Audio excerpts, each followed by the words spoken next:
안녕하세요. 교정하는 김반장입니다. 오랜만에 인사 다시 드리게 되었는데요. 자, 오늘은 용수와 함께 발치 교정에 대한 궁금증을 같이 한번 풀어보도록 하겠습니다. 용수가 그동안 교정 치료하면서 궁금한 점이 많았다고 하는데요. 한번 같이 들으러 가볼까요? 누구는 발치하고 누구는 발치를 안 하는데 왜 그런 건가요?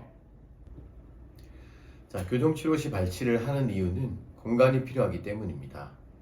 그 공간을 이용해서 다른 치아들을 배열하기도 하고 또 입을 집어넣는데 사용하기도 합니다.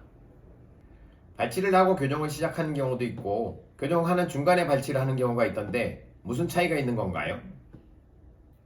치료 전략적인 부분이라고 볼 수 있습니다. 공간이 많이 부족한 경우는 발치를 일찍 해서 그 공간을 통해서 다른 치아들을 더욱더 빠르게 배열할 수 있고, 그렇지 않은 경우라면 발치를 뒤쪽으로 미루는 것이 치아 이동을 더 빠르게 하는데 유리할 수 있습니다. 발치를 하고 나면 치아가 있던 공간은 어떻게 닿나요? 공간이 닫히는 데는 몇 달 정도 걸리나요? 공간이 안 닫히는 경우도 있어요? 일반적으로 작은 어금니를 발치하게 되는데요.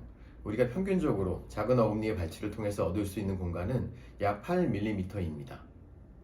치료 계획에 따라서 또 사람에 따라서 이 공간이 닫히는 속도는 매우 차이가 날 수 있습니다.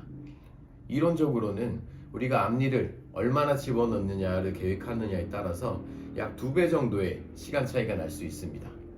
따라서 공간을 닫는 속도는 그 크기와 계획에 따라서 약 9개월에서 1년 반 정도까지의 시간이 걸릴 수도 있습니다. 또 해부학적 요인에 따라 같은 공간이라고 하더라도 닫히는 속도가 매우 차이가 날 수 있습니다. 물론 공간을 닫지 못하는 경우가 생길 수도 있습니다만 저의 경우는 25년 동안 아직까지 그런 경우는 한 번도 없었네요.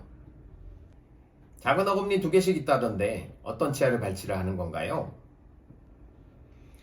일반적으로 앞니를 많이 움직여야 되는 경우라면 앞쪽에 있는 첫 번째 작은 어금니를 발치를 하게 되고, 뒤쪽에 있는 어금니를 많이 이동해야 되는 경우라면 뒤쪽에 있는 두 번째 작은 어금니를 발치를 하게 됩니다.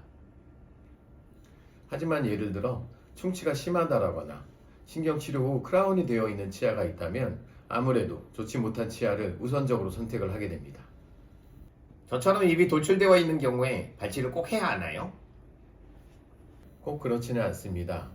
교정치료는 사람을 치료하는 것이기 때문에 어떤 획일적인 치료 방법이 모든 사람에게 적용된다라는 것은 불가능합니다.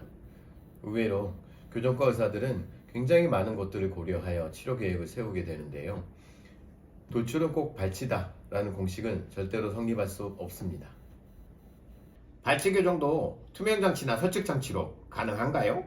개인적으로 설치 교정장치는 바깥 교정장치와 치료 계획이 있어서 차이를 두고 있지 않습니다.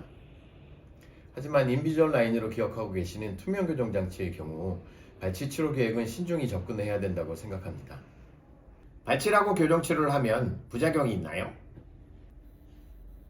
발치를 하면 팔자주름이 깊어진다라고 생각하시는 경우들이 많은 것 같습니다. 하지만 개인적으로 이 의견에 동의하지 않습니다. 하지만 에이징이라는 과정, 즉 나이가 들어간다는 과정은 팔자주름이 항상 깊어지는 방향으로 진행이 됩니다. 교정치료는 기간이 길기 때문에 그 시간 동안에도 물론 약간의 노화는 진행이 될 수 있습니다.